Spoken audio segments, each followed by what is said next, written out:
Le président malien, Assimi Goïta a classé dans les tiroirs une invitation de l'Ivoirien Alassane Ouattara. Mais, Abidjan reste optimiste comme c'est le cas avec le ministre de la Défense, Téné Birahima. L'affaire remonte à la fin de l'année 2023, au lendemain du dénouement de la crise politico-diplomatique qui a opposé les deux pays autour de l'affaire des 49 militaires ivoiriens accusés par Bamako d'être des mercenaires.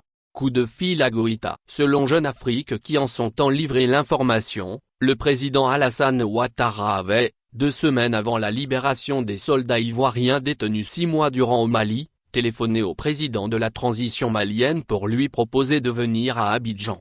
8 mois plus tard, cette invitation formalisée dans un courrier adressé à la présidence malienne est demeurée sans réponse et la partie ivoirienne reste dans l'attente. Malgré tout, le ministre de la Défense, Téné Birahima qui s'est prononcé récemment sur le sujet dans un entretien avec Jeune Afrique se montre optimiste quant à l'amélioration des relations entre les deux pays.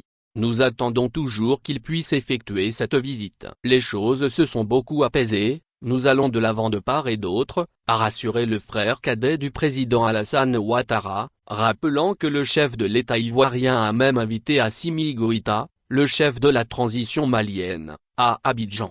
Un malentendu. Le président Ouattara a invité Assimi Goïta à Abidjan pour montrer à l'opinion nationale et internationale qu'en réalité, cette affaire, l'affaire des 49 soldats, est un malentendu. Nous attendons toujours qu'il puisse effectuer cette visite, a-t-il ajouté. Autre signe de cet apaisement des relations entre les deux pays, évoqué par le président Ouattara, c'est le passage à Abidjan du président du Conseil islamique malien, récemment en Côte d'Ivoire. Non seulement il a été accueilli en grande pompe, mais il a aussi tenu un meeting au stade Houphouët-Boigny avec 25 000 personnes, preuve que les relations sont revenues à la normale. Pour ma part, je discute avec mon collègue malien, le ministre de la Défense, Sadio Camara, a précisé Téné Birahima. Les relations entre la Côte d'Ivoire et le Mali ont été marquées par une crise en 2022, à la suite de l'arrestation de 49 soldats ivoiriens à Bamako, accusés d'être des mercenaires. Celle-ci avait été exacerbée par les sanctions économiques et diplomatiques de la CEDEAO prises contre le Mali suite à l'avènement des militaires au pouvoir après un double coup d'État militaire.